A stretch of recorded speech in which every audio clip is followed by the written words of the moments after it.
Opening day 1977.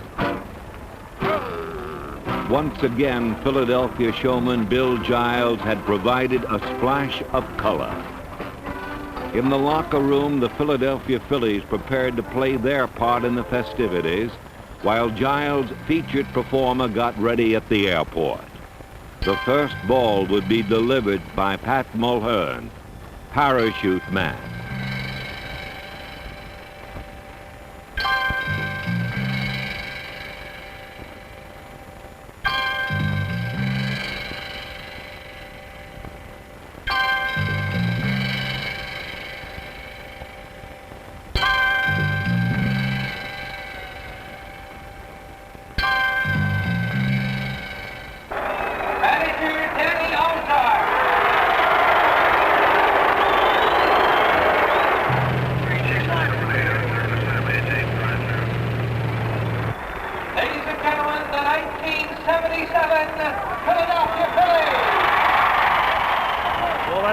We'll have you go as soon as possible. As soon as the fireworks are over, we'll give you the go if everything's set. Right over there. See it? Where is this turkey? We can now see the stadium. We're making our approach towards the stadium, Bruce. Go ahead. Start in. Look out. Is this the right one? Bringing in the first ball will be Parachute Man.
For the first time in 25 years, Philadelphia took the field as a favored team, admired by all for its versatility.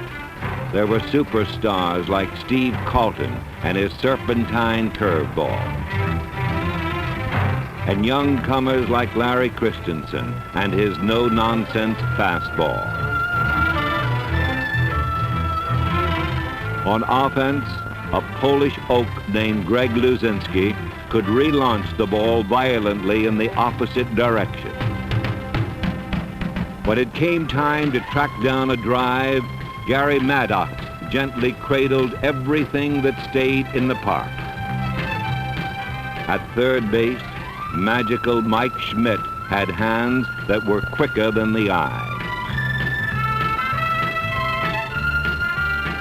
Larry Boa made things look easy at short and threw seeds to first. The standard for starting was high, but new second baseman Ted Sizemore measured up with guile and toughness. Behind the plate, Bob Boone was in charge, a leader who knew how to take matters in his own hands.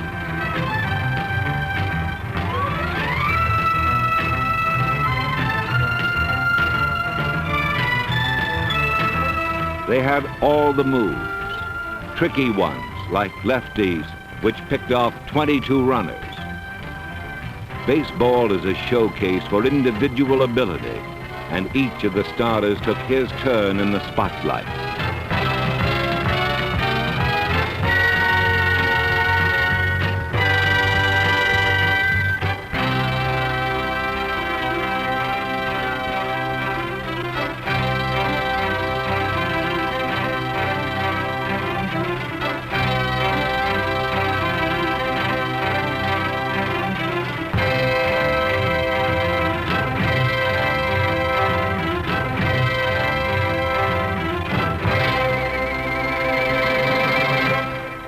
While there was just one word for the talent, a favorite maneuver required timing and team play.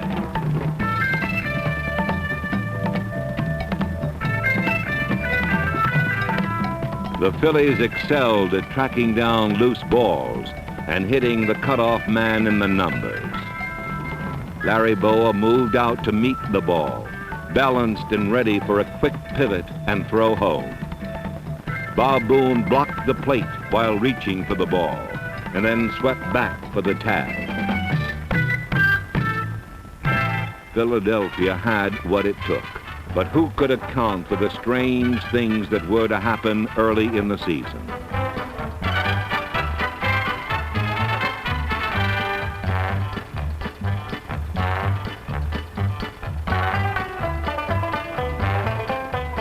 The upstart Chicago Cubs came from nowhere to take the division lead. Then the Pittsburgh Pirates appeared, chameleons of the East.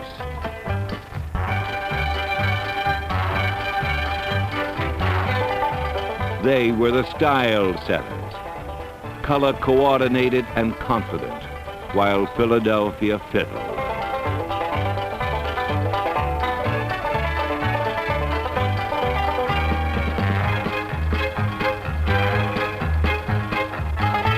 Nobody said that it would be easy, and it wasn't, as Philadelphia staggered out of the blocks with its worst start since 1969.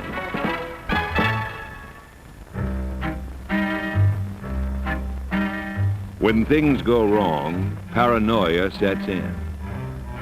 Could villains be plotting against the team?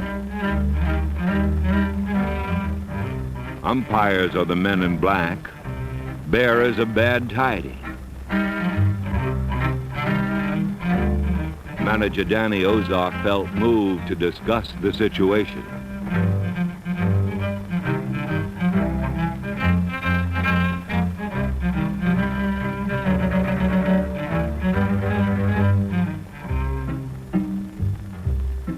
The Pirates watched with glee as Philadelphia grumbled and groaned and fell 8.5 games off the pace.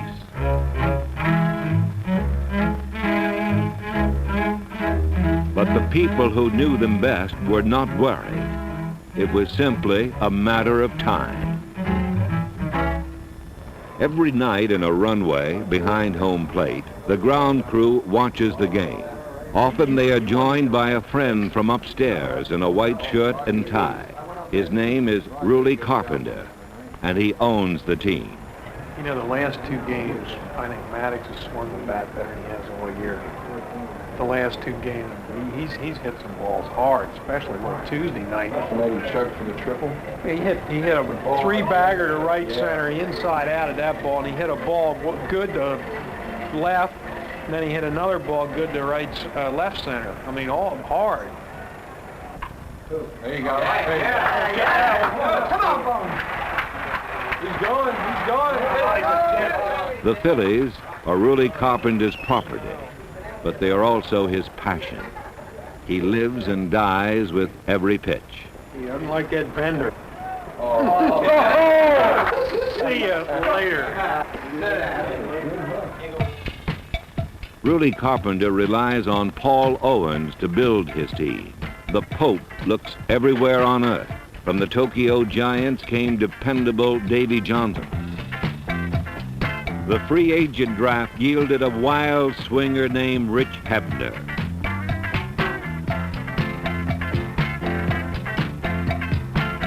Hebner's gravedigger stroke was bizarre, but effective, and he took over at first base. However, Owen's most important acquisition arrived from St. Louis hours before the June 15th trading deadline. Bake McBride stepped in and solved Phillies' leadoff problems. McBride knew how to get on base and chase down a fly. He was Pope Paul Owen's Steal of the Year. Suddenly, all the pieces seemed to fit. Shake and bake was the missing ingredient, and the time had come for a move to the top.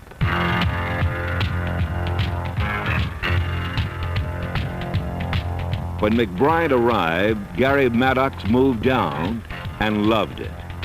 Ozark relieved his center fielder of leadoff duty, and Maddox started stinging the ball. Soon everyone was hanging out ropes as the team hit .299 for July.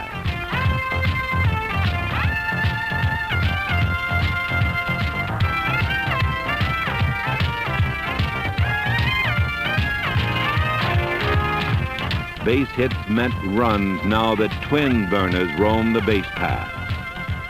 It was either run or get trampled. Even old pro Jim Cott joined the race to the plate. This was a team born to run. After 2 months of frustration, they were ready to get down and dirty.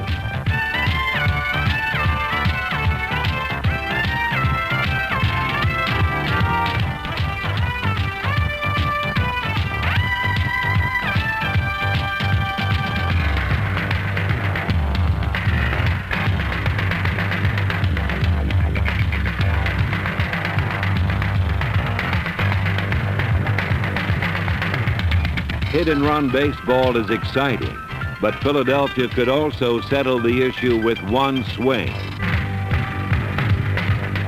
It was a homer fest, the most round-trippers in team history. From Tommy Hutton to Christensen and Carlton, who shared 6. All season long, those lovely high-flying dingers filled the night sky.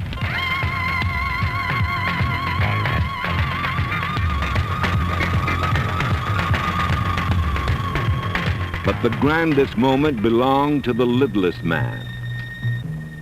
Against Cincinnati, Larry Bowa lived the single hitter's fantasy.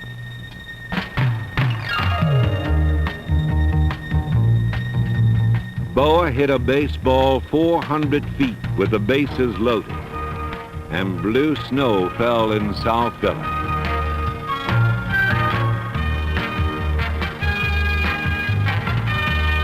A standing ovation lasted until Bowa reluctantly accepted his reward. The Phillies roared through July like flash fire. Ted Sizemore drove home Jerry Martin with a game winner as Philadelphia swept the Dodgers and took over first place in the East. Now to hold on and have some fun. What better place than Veterans Stadium, where you never know what will happen next?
In mattress stacking or baseball, everybody has to help.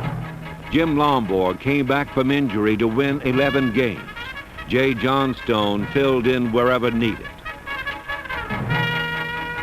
A reserve must stay ready like Barry Foote and cheerful like Terry Hahn. Only catcher Tim McCarver knew exactly when he was needed. His rapport with Steve Carlton led to a steady job every fourth day, 60 feet 6 inches away. With his friend catching, Super Steve won a second Cy Young Award. But early in the spring, McCarver had decided to be known as more than Carlton's caddy. He drove himself hard, and when the bell rang, came out swinging.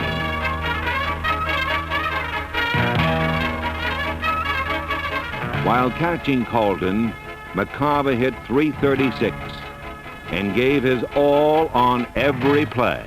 I swear to God, I hit the bat! Interference! It's the bat over the plate! I hit the bat, Dutch! If I'd have seen you hit the bat, I'd have called he's right in the batter's box. You never making it up? You know I'm saying you're making it up. I swear to God, I hit the bat! Let me tell you, it's very obvious. You can hear the... Oh, it wasn't obvious. I'd have called it. He was right in the batter's box. Tim, if I'd have seen it, I'd have called it. Look at my hand. Okay, the play's already called. Let's go now, Tim. We gotta go. Okay, but do you believe that he hit the... That I'm saying you're lying. I got a call the way I see it. Okay, that's all I want to know.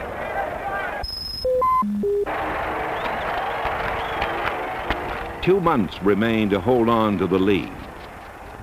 2 outs. Gotta go on a base hit now. Get out, Larry. Games began to crackle with intensity. Hey! Hey!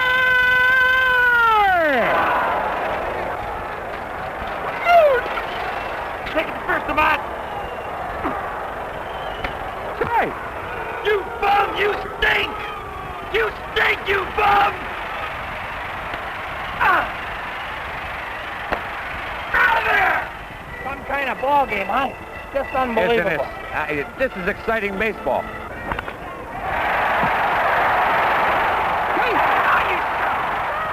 I got it! Home, got it! Go get it, JJ! Hey, come, side!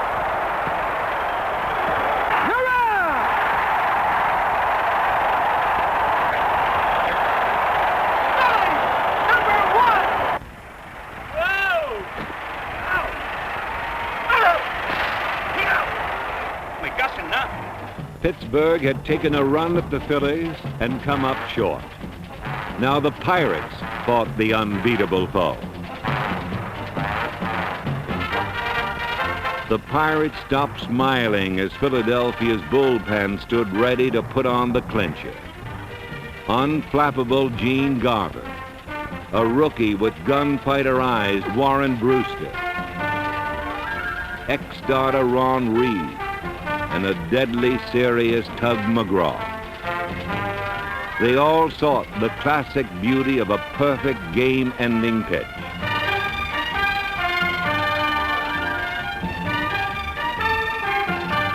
The bullpen saved 45 games. The Phillies had their finest August ever, and by September, they were ready to pop the cork. The champagne was Chateau Deer Path, unfit for drinking, but great for almost anything else. For a second straight year, the Phillies celebrated a division title and 101 wins. But a sobering fact remained. Philadelphia had not won a postseason game since 1915. The dappled Southern California sky welcomed a handful of Philly fanatics to the playoffs. None was as noteworthy as certain Los Angeles Dodger fans. Frank Sinatra tossed out the first ball. Then Tommy John threw it to Greg Luzinski.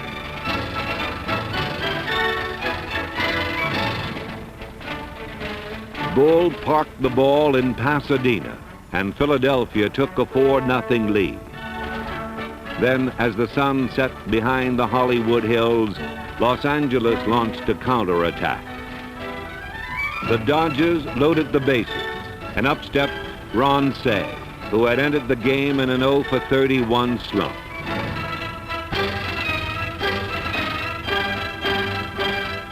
With one swing, Say got well, and Los Angeles tied the game. Pennant dreams were in danger. But the faithful had come too far to give up now. Mike Schmidt lifted a low slider to left, and the Phillies went one up.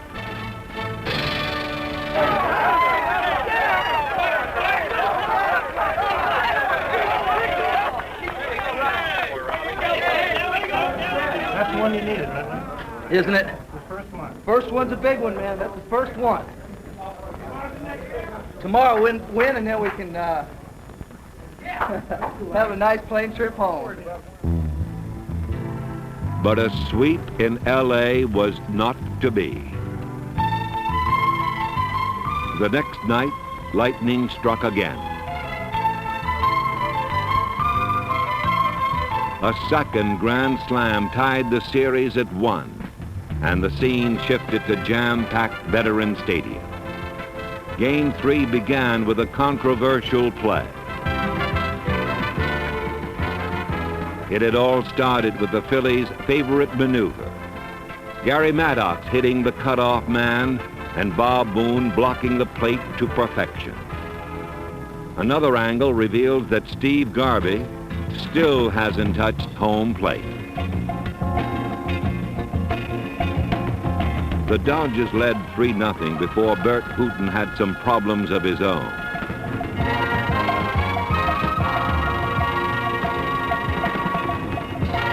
Philly fans seized the opportunity for intimidation.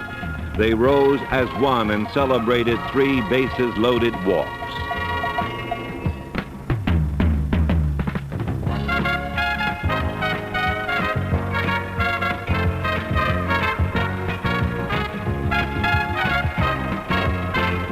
Hooton was hooted off the mound.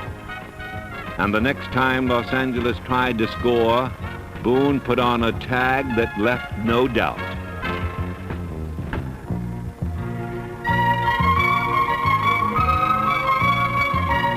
The inspired Phillies rolled to a 5-3 lead going into the 9th, and the game seemed all but salted away.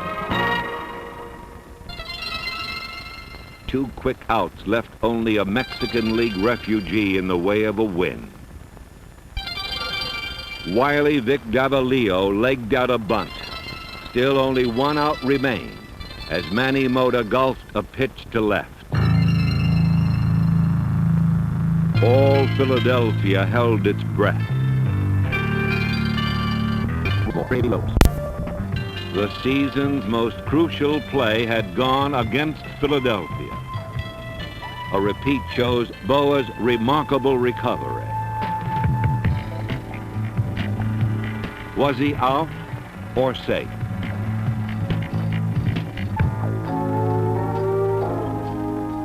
All that really mattered was loss number 2. The next night, conditions were as dreary as the mood.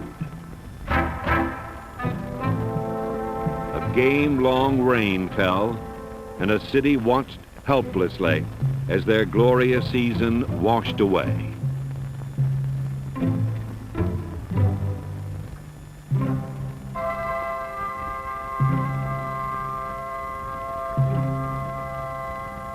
We got beat. We'll be back next year, and the only people I'm really concerned, I mean, feel they got cheated are Danny and the fans here. They never quit on us. Well, basically that's why we wanted to win it. We wanted to win it for the fans. They've come out all year. They come out in this weather. They sat through tonight. They were behind us 100%. You want to win it for them. Do you feel it all jinxed, Greg, not winning a playoff game here for 2 years? No, not at all. It just came down to the simple fact that we didn't hit. It's simple as that. And ain't no sense sitting around worrying about one play or one call, one call by the umpire or anything like that. It comes right down to, hey, we got to hit. If we're as good as people say we are, and we deserve to be in the World Series, and we're the best team in baseball and all that business, we've got to prove it right out there with our bat. As long as the game goes on, they're going to continue to say strange things happen in the game of baseball, and they do. They really do. You see a lot of goofy things in this game. I guess that's what keeps it interesting, keeps 60 million people watching it. That's why baseball is the #1 game in America today, because you don't know what's going to happen. We're 1 out, 2 strikes away from winning the game, and the roof caves in. So, you know, that's why we're the #1 sport. I think that's why we're going to be the #1 sport. Grown men playing a boy's game on a harmonious field of green.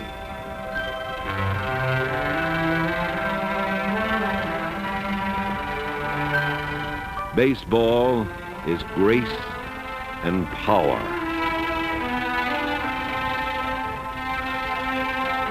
A contest filled with delicate precision.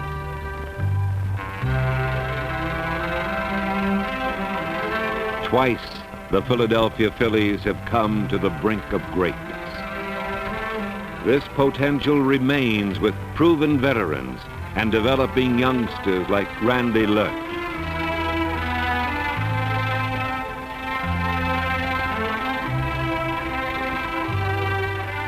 Next summer, a new test will come.